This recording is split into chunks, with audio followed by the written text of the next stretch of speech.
Assalamualaikum warahmatullahi wabarakatuh. Bersama di Kalam Hikmah dari Sang Santri. Apa kabar? Semoga kita tetap dilimpahi kesehatan dan karunia dari Allah Subhanahu wa Ta'ala. Tetap bersemangat dalam berbenah dan beribadah. Kita kembali mengaji Nashihul Ibad karya Syekh Muhammad Nawawi Al-Bantani, yakni sebuah petuah yang termaktub di dalam kitab tersebut dari Nabi Muhammad Sallallahu Alaihi Wasallam yang berbunyi, Ilhutanim khomsan qabla khomsin, hayataka qabla mautika, sihatika qabla sakomika, forogoka qabla syughlika, syababaka qabla harumika, waghinaka qabla fakrika. Rasulullah Shallallahu Alaihi Wasallam di dalam sabdanya tersebut menjelaskan agar kita menggunakan 5 kesempatan ini sebelum hadir 5 hal lain yang akan memutusnya. Apa saja? Yang pertama adalah hidupmu sebelum datang kematianmu. Lalu sehatmu sebelum sakitmu. Masa luangmu sebelum engkau tersibukkan. Masa mudamu sebelum engkau tua. Dan yang terakhir adalah keadaan kaya sebelum engkau jatuh miskin. Hadis ini sesungguhnya mengajarkan kepada kita untuk memanfaatkan waktu dan kesempatan yang kita miliki. Baik itu kehidupan kita, kesehatan yang ada pada tubuh kita, masa muda kita, waktu luang kita, dan kondisi ketika kita dalam keadaan kaya. Semuanya adalah nikmat yang tidak akan bisa digantikan oleh apapun. Sehingga ketika kelima nikmat itu hilang dari diri kita tanpa kita bisa mengambil manfaat darinya, sudah pasti yang tersisa pada diri kita hanyalah penyesalan demi penyesalan. Yang harus kita camkan dari hadis ini adalah mempergunakan waktu yang kita miliki sebaik mungkin. Sahabat, bagaimanapun kehidupan kita akan terus mengalir. Detik nanti menjadi menit, menit menjadi jam, jam menjadi hari, hari menjadi bulan, dan seterusnya. Sementara setiap tarikan nafas kita nantinya akan kita pertanggungjawabkan di hadapan Allah Subhanahu wa Ta'ala.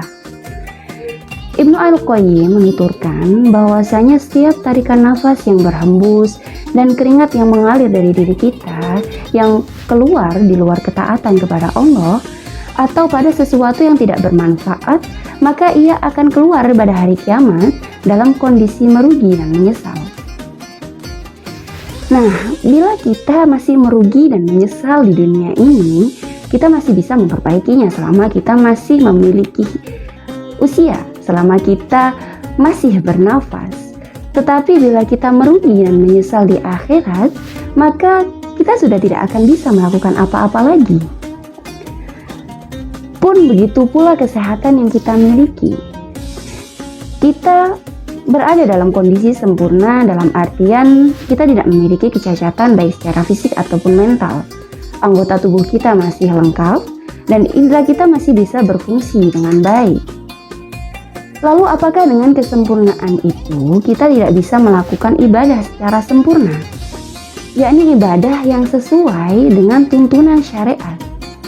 Seperti membasuh anggota wudhu sesuai dengan batasan-batasannya, melakukan kesunahan-kesunahan wudhu dengan sempurna, lalu melakukan sholat dengan gerakan yang baik dan benar sebagaimana yang diajarkan oleh guru-guru kita, oleh para ulama kita. Kemudian menebar manfaat dengan sesama, menanam kebaikan sebanyak-banyaknya, atau melakukan ibadah-ibadah lainnya, baik ibadah yang bersifat ritual ataupun ibadah yang bersifat sosial.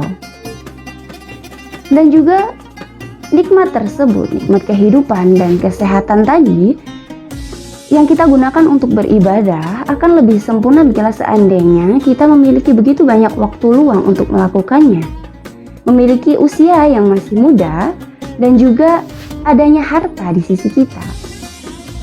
Jarang sekali di antara kita yang berpikir untuk memanfaatkan waktu luang dengan hal-hal yang berguna. Mungkin ada yang akan bertanya, bukankah waktu luang berarti waktu kita untuk bersantai? Apakah kita tidak boleh bersantai di waktu kosong kita?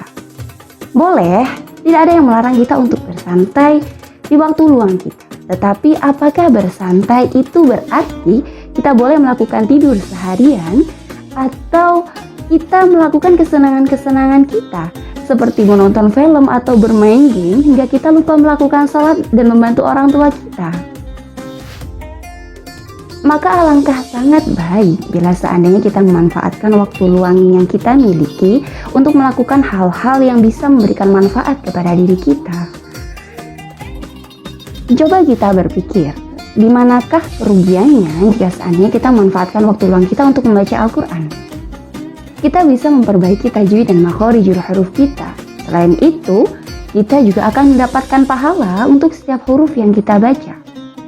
Lalu di manakah pula ruginya bila kita membantu orang tua kita, mencuci pakaian atau membersihkan rumah misalnya? Bukankah jika kita melakukannya, semakin lama kita akan menjadi semakin terampil dalam melakukan pekerjaan rumah, juga kita akan mendapatkan pahala karena itu merupakan salah satu dari bentuk bakti kita kepada orang tua kita. Lagi pula, kapan lagi kita bisa melakukan hal-hal tersebut kecuali di masa luang kita? Sementara sebelumnya kita telah disibukkan dengan urusan dunia kita dan masih akan disibukkan dengan urusan kita setelah waktu luang tersebut. Sahabat, mengapa masa muda menjadi begitu ditekankan dan terasa sangat penting adalah karena masa muda adalah masa-masa produktif kita. Masa-masa di mana akal kita masih mampu untuk mencerna dan menyerap informasi dan pengetahuan sebanyak-banyaknya. Juga pada masa tersebut, tubuh kita berada dalam kondisi terbaiknya untuk melakukan berbagai aktivitas dan ibadah. Selain karena memang masa muda ini nantinya akan memiliki hisab tersendiri pada hari kiamat, digunakan dan dihabiskan untuk apa? Maka, jika masa-masa keemasan seperti ini kita lewati begitu saja tanpa kita bisa mengambil manfaat darinya, kita sudah bisa memastikan untuk diri kita sendiri betapa perihnya penyesalan yang akan kita rasakan ketika kita berada di masa tua. Ketika akal kita sudah tidak mampu lagi berpikir dengan baik, dan ketika tubuh kita sudah tidak bisa digunakan secara maksimal untuk beribadah kepada Allah Subhanahu wa Ta'ala. Kita tentu bisa belajar dari generasi-generasi sebelum kita, generasi-generasi pendahulu kita. Betapa jauh perbedaan antara beliau-beliau yang memanfaatkan masa mudanya untuk hal-hal yang bermanfaat, dan mereka yang memanfaatkan masa mudanya hanya untuk berfoya-foya dan bersenang-senang. Kemudian setelah itu, kita bisa merenungkan dan memilih mana yang harus kita teladani dan mana yang harus kita hindari. Dan kesempatan yang terakhir yang harus kita pergunakan baik-baik adalah masa ketika kita berada dalam kondisi kaya atau ada harta di sisi kita.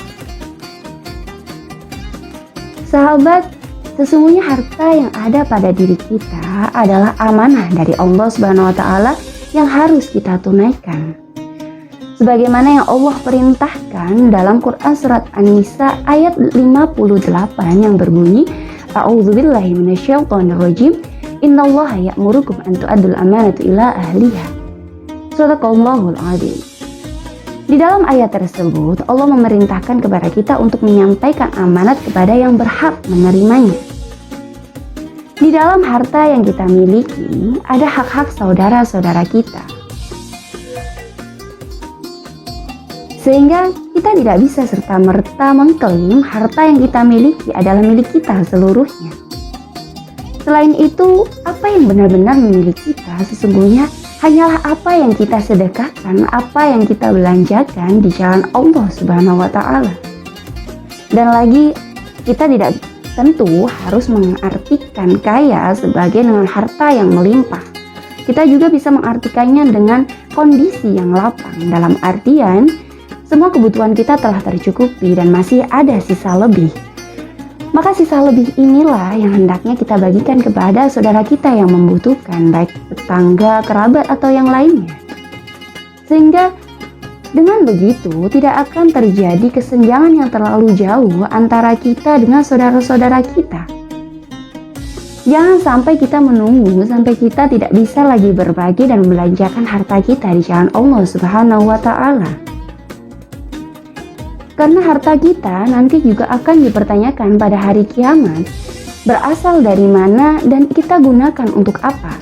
Jangan sampai amanah harta yang tidak kita tunaikan ini memberatkan kita pada hari perhitungan kelak.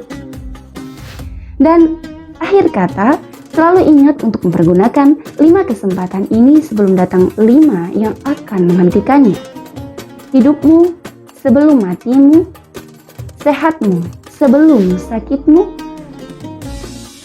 luangmu sebelum sibukmu, mudamu sebelum tuamu, dan kayamu sebelum miskinmu. Wallahu a'lam. Wassalamualaikum warahmatullahi wabarakatuh.